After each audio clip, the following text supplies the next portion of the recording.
guys, my name's Tori. For those of you who don't know me, this is my Wizard of Oz collection vlog. I haven't vlogged in a while, I know.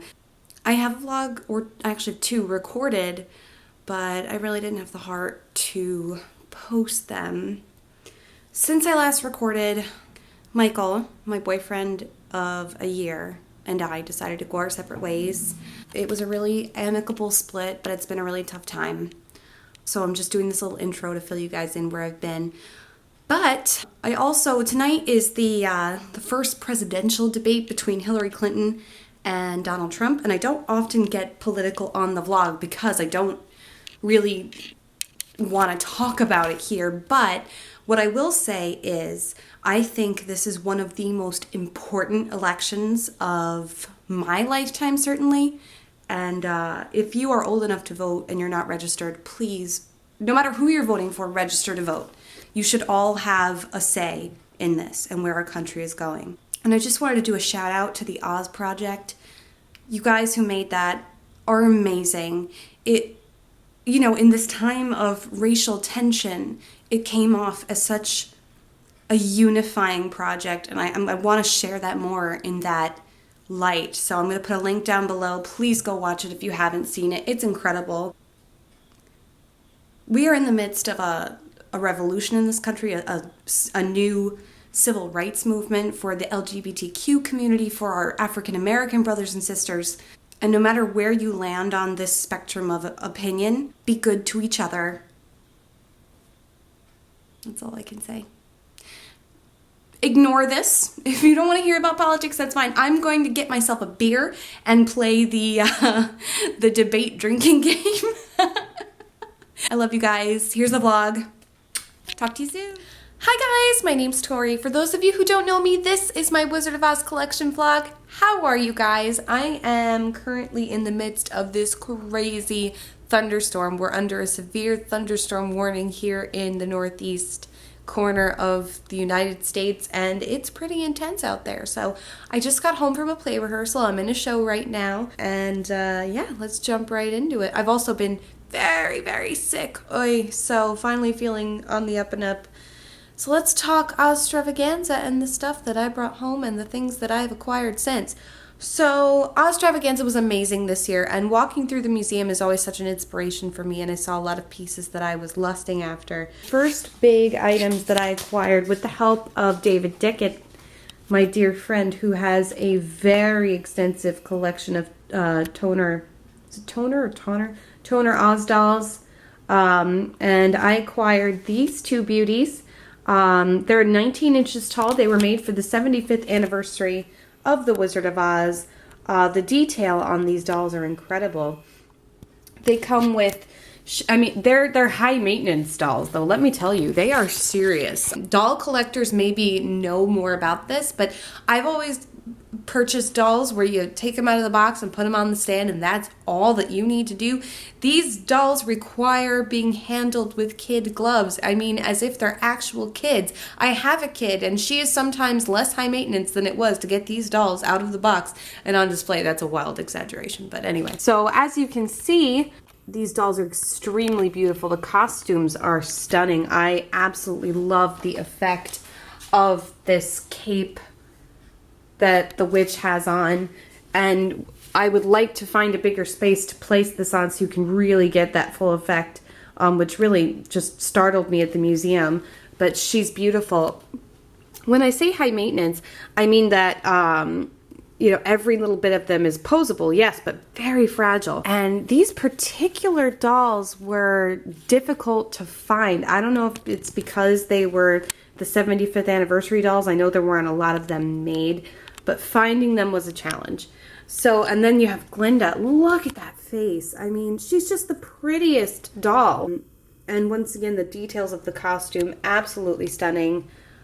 She too came with shoes that you had to struggle on to get on her feet. But look at the effect they have in the space that they take up. I mean, it's just really lovely, and I couldn't be happier with that purchase. So then we have this amazing cutting board, and I don't remember the name of the company, but I really love it. It's was so special. I love this cutting board. It's absolutely stunning. Michael keeps joking with me. He's like, so when are we going to use that to chop onions? I'm like, how about 20 minutes after? Never. Thank you very much.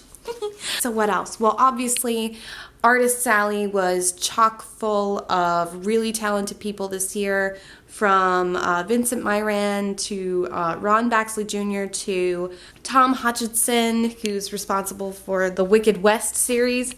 And he gave me a bunch of stuff to read. I've got the TikTok series that I'm looking forward to pawing through, as well as the Scarecrow mini series that he did. And also, if you guys haven't heard of this book, Ziggy Zigzags, The Light and Dark Fantastic. This is Ron Baxley and Vincent Myran teaming up together, and truly a wonderful work by two wonderful Oz artists who have added so much to the fandom. And it's fabulous, guys. Go check it out. It's phenomenal. And as Oz fans, I believe we should do everything in our power to support the artists that promote what we love so much. And in that vein, there was something else, a really big buy from the convention season this year that I'd like to share with you. I went ahead and splurged a little bit. Happy birthday to me for now until the end of eternity. This is an original painting of Vincent Myran's. It is not a print. It is the oil on canvas. Sent it out to have it professionally framed. It is absolutely stunning. If you don't know him, he's on Etsy, he's on Facebook, and you can buy prints at very reasonable prices. I believe they're between $10 and $15 of his work. He, as I said to him at the convention, paints Judy Garland in a way that you don't see very often. She had very dramatic facial features, and I feel like people often paint her or draw her in a way that makes her look like a caricature of herself, which she, you know, I think is an easy enough mistake to make, but he paints her in such a delicate and beautiful way. She really looks like herself. And this piece really spoke to me, so I'm so proud to have it in the collection. And in that vein also, I bought one of his prints of Ozma from Return to Oz, and Emma Ridley was kind enough to sign it. Emma Ridley, of course, being the actress who portrayed Ozma so beautifully on screen in Return to Oz. I'm working on that footage. I have footage of her Q&A with Ryan J.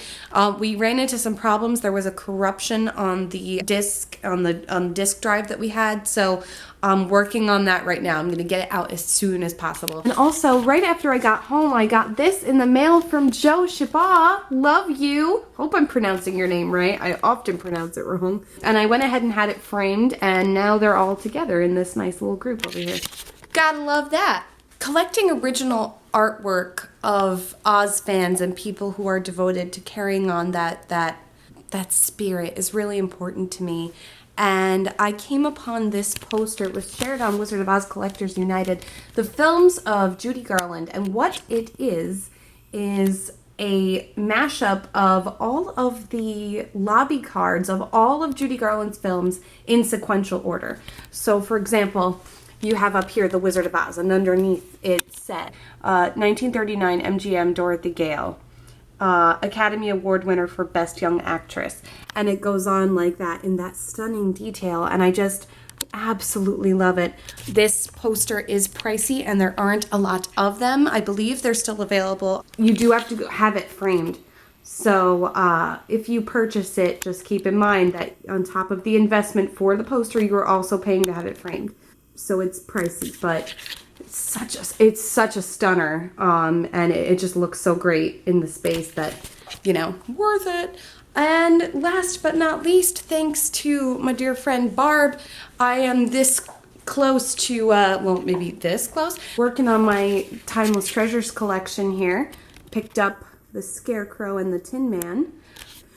These get inflated in price because they were made a while ago, and because they're so fragile. I feel like having them in good condition is rare. But these are in excellent condition, and she packed them beautifully. I love the way they look on display. They are so full of motion and action, and they just look so great. So Wizard of Oz Collectors United shop. If you are not a member, get on that. It is a great place to find Wizard of Oz pieces at excellent prices, so you don't break your collecting budget, which I absolutely did this summer between the Peekskill convention and Oz-Stravaganza, which always breaks the bank a little, but totally worth it. So we're slowing down now for the fall. Just gonna enjoy the beautiful things that I acquired this summer, but really was a fantastic summer for the collection. So our space is really filling up well. Really, you know, feels like home here. Hopefully we'll get to stay for a while and enjoy it.